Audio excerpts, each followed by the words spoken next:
Hello and welcome back to the Scale Modelling Cafe, and welcome to the next part in the AN-2 project, the Post Apocalyptic model. In this episode I'm going to show you how I actually put the thing together, and as is my usual thing these days, I'm going to use super glue for the main seams. I do this for a number of reasons. This black super glue, it's from Ammo, it's flexible, so it's not as brittle as normal super glue, so it's less likely to shear. The main reason I do it is for speed, if I'm honest, because if you just glue it together, hit it with a bit of accelerator like this, then the parts will grab. I'm using quite a lot of pressure there, and then just to smear over the top just to seal it in, and then seconds later when the glue is dry you can sand it straight away. The other advantage of that is it's because it's not solvent based, it's not going to shrink, and if it's not going to shrink there's no chance of getting the dreaded ghost seams. So the ghost seams are when you think it's dry, you sand the seam down, it looks great, and then even sort of weeks later through the paintwork on your finished latest masterpiece you can see a sort of ghost seam because it's not fully cured. And I know some airline modelers will wait upwards of 2 years before sanding a fuselage seam. But here we go, straight in with the Flory model sanding sticks, and we can get to work straight away. Unfortunately, Phil Flory is no longer getting these made, so yeah, gonna have to find an alternative source. But they are brilliant, they really are. I swear by them. Luckily, I've got a big stash of them.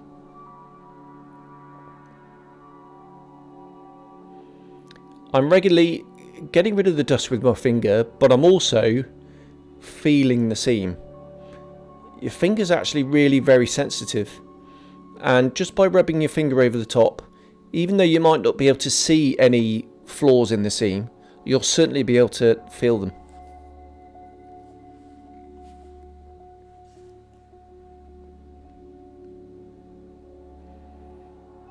Down to the main fuselage. Luckily it all fits. Obviously there's an awful lot going on in there, but as you can see by the shape of it, it's very boxy, it's very square, and that caused me a bit of problems, which I'll show you shortly.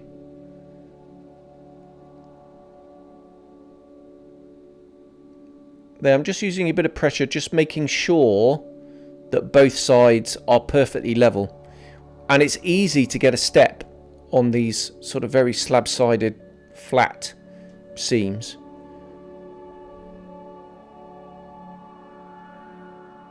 And as you can see as well, I'm working sections, because what I don't want to happen is as I'm moving the way along, it just opens up ever so slightly. You then don't realise, hit it with accelerator, and all of a sudden you've got a massive gap, and it's a bit of a nightmare to sort out.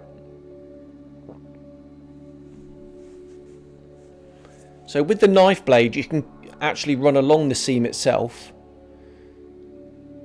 This is actually very thin, this glue, and it will have some measure of capillary action. I mean, I've had it when it's brand new going down panel lines and things, which is a bit of a pain. This is getting a little bit on, a little bit older, this stuff. You can see that's a little bit more gloopy. But I'm just running the stuff over the seam, and that is going to seal everything in.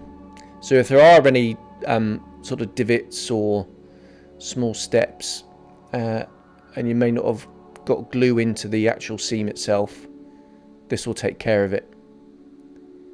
Hit it with accelerator. That's just a micro brush found on eBay, some makeup thing, I think. They're very cheap. And then here we go, straight in with the sanding sticks. So I'm using water, it just keeps the dust down. And that's why there's the kitchen towel there. And then going in with the sponge rather than the stick. Yeah, give it a wipe. Going with the sponge, and what that'll do is that will just polish out any of the worst of the scratches. Now I did use a bit of liquid cement up near the mid upper turret. This was for strength, so I'm getting the best of both worlds and both types of glue. So you can pick and choose. The reason why I'm using it there is because the fairing, which I sanded flat so it would fit, will cover that up. So I don't need to deal with that seam. Right, I mentioned I had a bit of a problem, and it was on the underside. Obviously it's less visible, but this seam is even flatter than the top. And yeah, it was really difficult to try and get just using the glue to try and eliminate the seam. And actually what happened is the plastic kind of bowed in on itself, creating a shallow depression. So using a bit of masking tape just to mask off the sides, I spread my favourite filler, which is the Mr. Hobby epoxy stuff. It's like Milliput, but it's got a plasticizer in there, so it repels water, but it behaves exactly like plastic when it's dry. So you can easily cut it, carve it, scribe it, rivet it, everything. I know some people use sprue goo, but that's solvent based, and that stuff will take months and months to dry. But using this stuff, no shrinkage. It dries in, well, I normally leave it overnight, but it dries in about sort of 3 or 4 hours. And then you can come back and sand it. But like I say, I always come back the next day. Okay, time to glue the tail on. And unusually for me, I glued both like the front bit and then the back bit together. And then, as you can see, grafted the tail on. Because when I did a dry fit, it was pretty much seamless. When I came to glue it on now, I had a slight step, which was a pain. So I had to deal with that, and I'll show you how I dealt with that in a moment.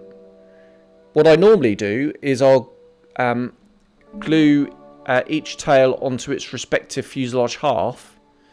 So it's then like a conventional kit then, and then you just got the two halves you can whack together, and it means it's much easier. Right, before that though, while it dries, time to sand this stuff out. So using the sort of the medium sanding stick, which is actually quite wide and quite flat, I can go in using a fair amount of water. That will create less dust and also actually lubricates everything, and I think it sands better. We can just go in and we can just level everything off and feather the edge of the filler into the surrounding plastic.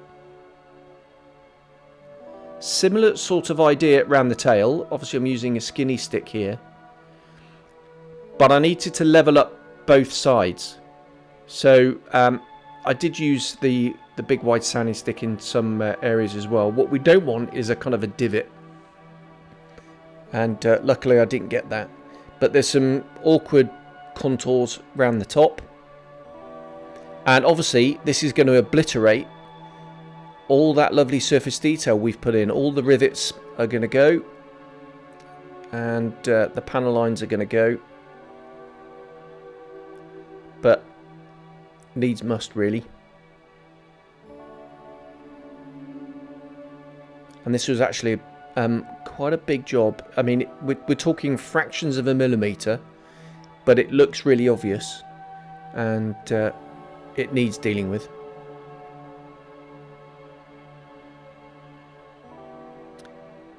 Once the contours were level, in with the blue sponge, and this is just polishing out all those scratches that we've made, and then finishing off with this miracle polisher. I've had this for years. I got it from Mastercasters, and it's still going strong, and it's the perfect polisher for this kind of job. It's brilliant. I use it for paint, I use it for seams. It's just awesome, but it's very well worn. And there you can see the damage, so it needs repairing. So the first thing to do is to scribe in the panel line, and this is over the join, so this can be a little bit dodgy, but using this sort of clear scribing tape and a very fine saw, I just went in and very carefully scribed in the panel line over the join. And this is the beauty of a saw, is you're going to get sort of lumps and bumps and things actually in the join from the glue. This just levels everything out.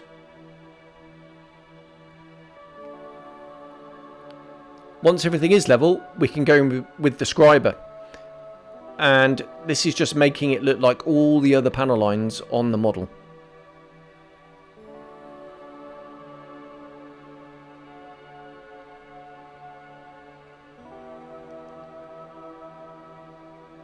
So you can see I'm going free. I was going freehand there. I did have the guide, but now I'm using Dymo tape. It's stuck onto a bit of Tamiya tape, and that way it's going to have its stick for a long time. You stick this onto bare plastic, and in a few seconds the glue is all but disappeared. And then we can just very gently, using the weight of the scriber, go in along the lines. Just making sure everything's lined up. Again, measure 7 times, cut once.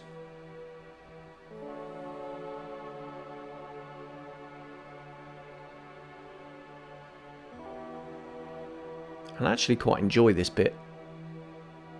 It's very satisfying.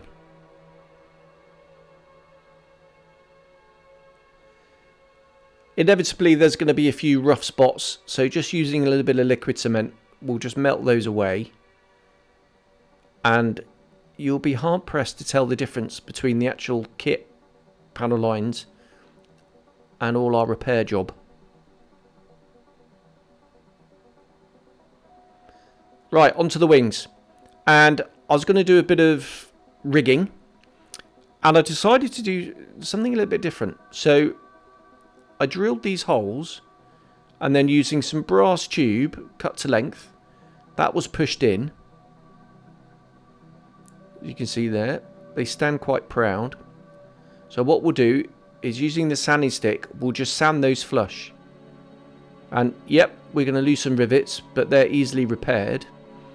And then what we'll do is, we'll get the gas patch turnbuckles, and they will slip neatly into the tubing. That's the plan. And actually it worked very well. I was pleased with how that worked.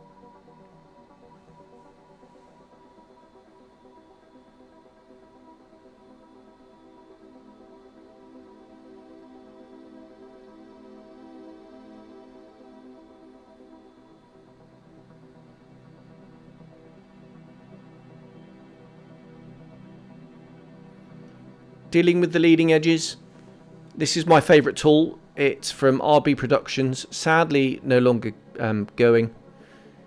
Radu was the chap who owned it, was really innovative, and this is one of his innovative tools. It's like a little saw, but it's specifically made for panel lines round circumferences, and the teeth are very shallow, so they'll only go as deep as a panel line, and it's brilliant. So once I've done that, it is finer than the panel lines, so I'll just very carefully run the scriber round over the top, and you won't see the seam now.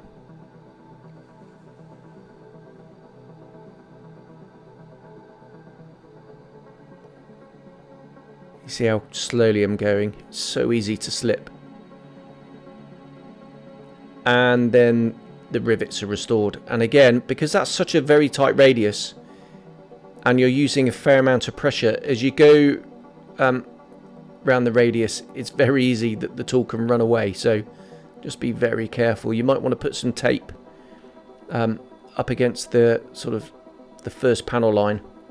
So if it does run away, it's not going to create too much mess. I'm now putting the wings on the fuselage, and actually it's a really nice join there.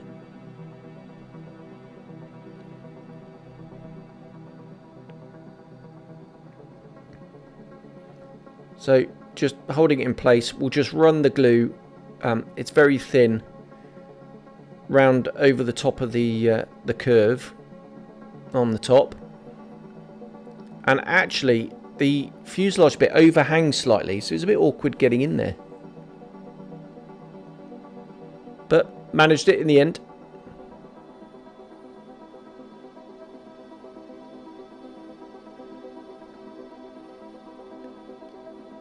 And I couldn't resist this. Just putting the upper wing on, just to have a look, see what it's going to look like.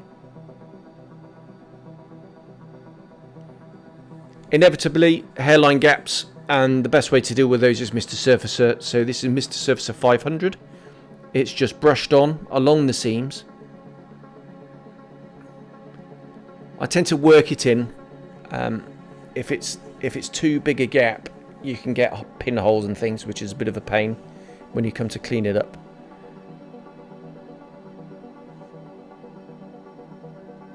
But no such dramas on this one.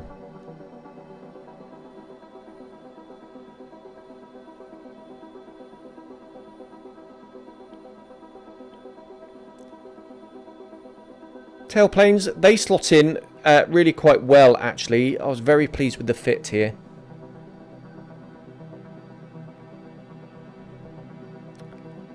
Lots of measuring, just making sure you got it at the correct angle. There's nothing worse than wonky tailplanes, and obviously we've got the struts that support these, and if you're not careful, they're not going to line up. So it's very much worth taking your time to get everything all lined up properly.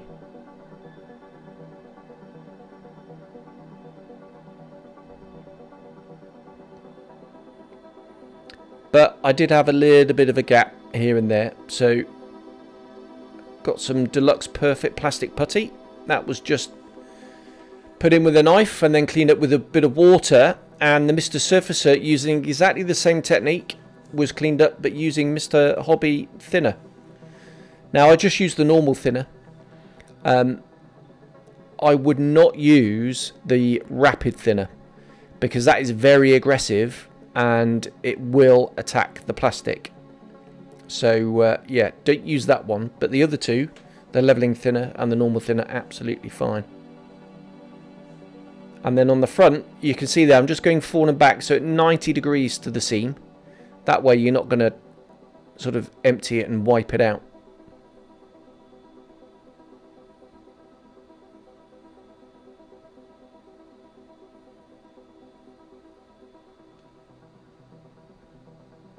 I don't know why I'm fussing over that bit. That big holes for the... that's all going to get covered up in a minute.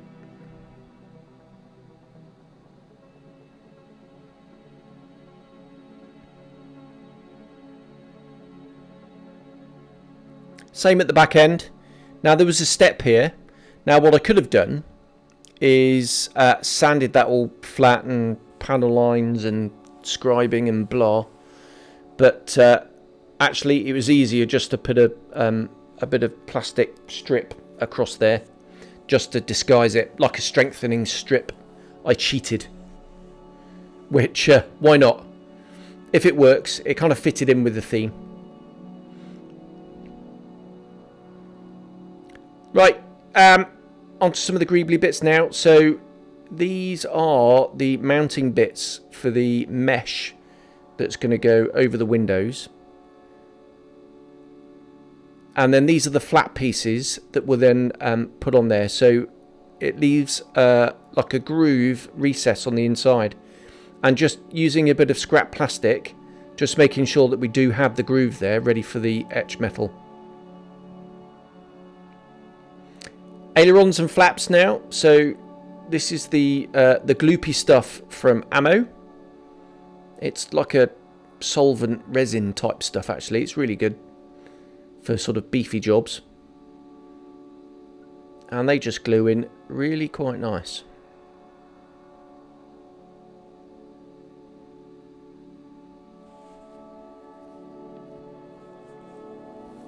So I think they're full span flaps on the bottom, and on the upper wing the inner half are flaps. So this is a STOL aeroplane, short takeoff and landing, and yeah, really highly effective. I'm not sure the STOL characteristics on this though. Right, I had a bit of damage on the wingtip, so just using quite a bit of super glue and some scrap plastic card. That was just glued in,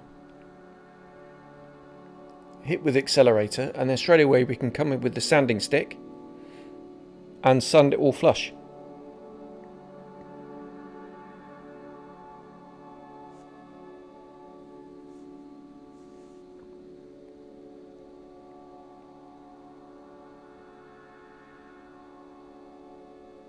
And there we go, job done.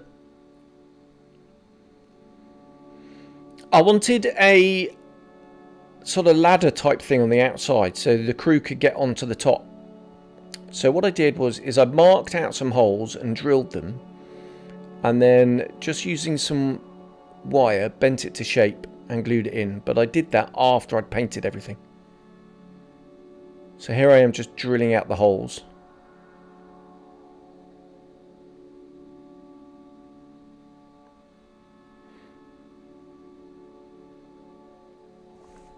And as in Death Punch 1, which was my Bronco, I wanted a patch on the wing.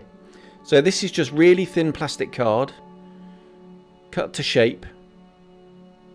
And I'm just going to glue that on. And that's going to have a special paint job, which I think is coming up in the next episode, if I'm not mistaken. So because it's over a curved surface, it's important just to take your time. We want this well sealed in. It will be riveted, and I'll do that afterwards. But I'm just working my way round, and then you can see there the sort of gap. And actually, as this cement hits the plastic card, because it's so thin, you'll see it go opaque. So you know exactly where there's any missing bits.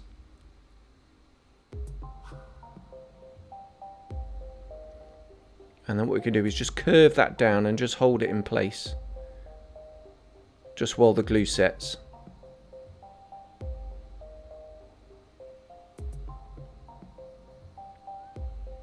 And then belt and braces, just a bit of tape, and we'll leave that overnight to go off. And why not? Let's have some more. So a little bit more battle damage repair. Just a smaller bit, just glued in place. This was easier, obviously, because it was on the flatter bit.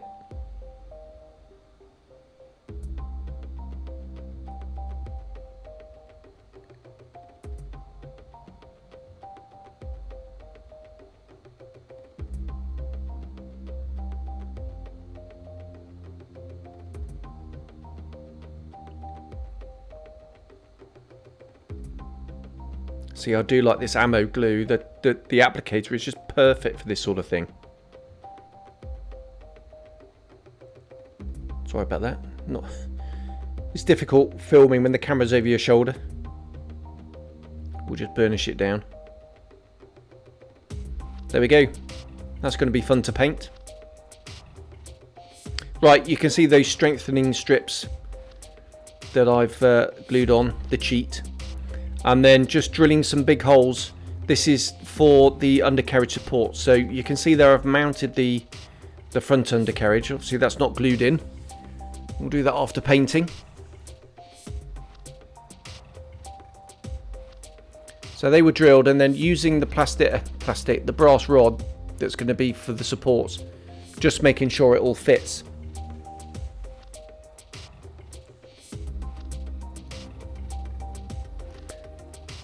Okay, and here is the assembly. We're going to test fit. It's a bit of a theme of this model is test fitting. See the axles in there, and then what I'm going to do is just measure off, try measuring off with the calipers, and therefore these bits, the vertical bits, oops,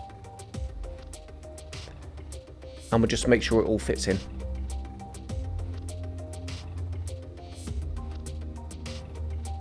That's going to be really nice and sturdy, and we're going to need to be, because it's a very heavy model with 3 resin engines in there plus all the gubbins that's inside.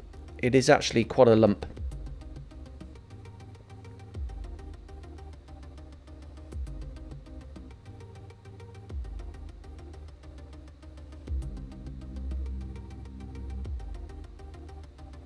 And there is the arrangement. It's quite ungainly, which is a bit of a theme with this model. Right, the canopy's all masked up. I've added another metal panel on the top, but I wanted an open window. So, taking a brave pill, I started to drill out the window. Now, I've done this quite a few times on derelict aeroplanes, so I'm fairly experienced at it.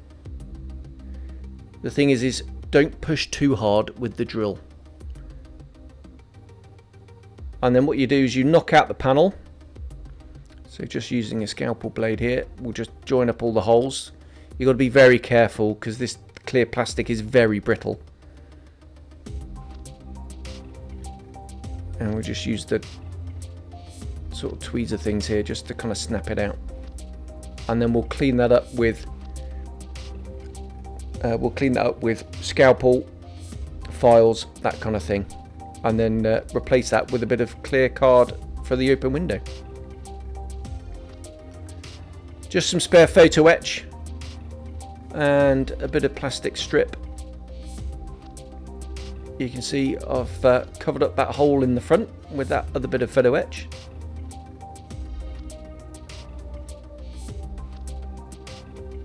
So there's that plastic strip that I used to disguise the slight step, and then just another bit of photo etch going on there just to busy things up.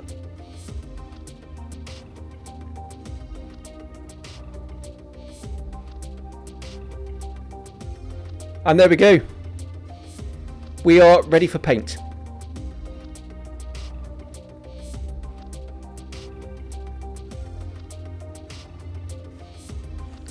So, in part 6, the next episode, as I said, we are going to paint things. So, we're going to have a go at doing a rusty steel effect on the wings and tail.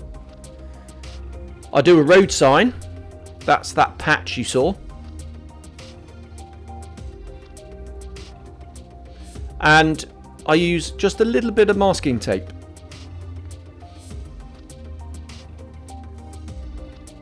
And this is the moment the aeroplane becomes a sky pirate. There we go. So thank you very much for watching, and I'll see you on the next episode. Bye bye.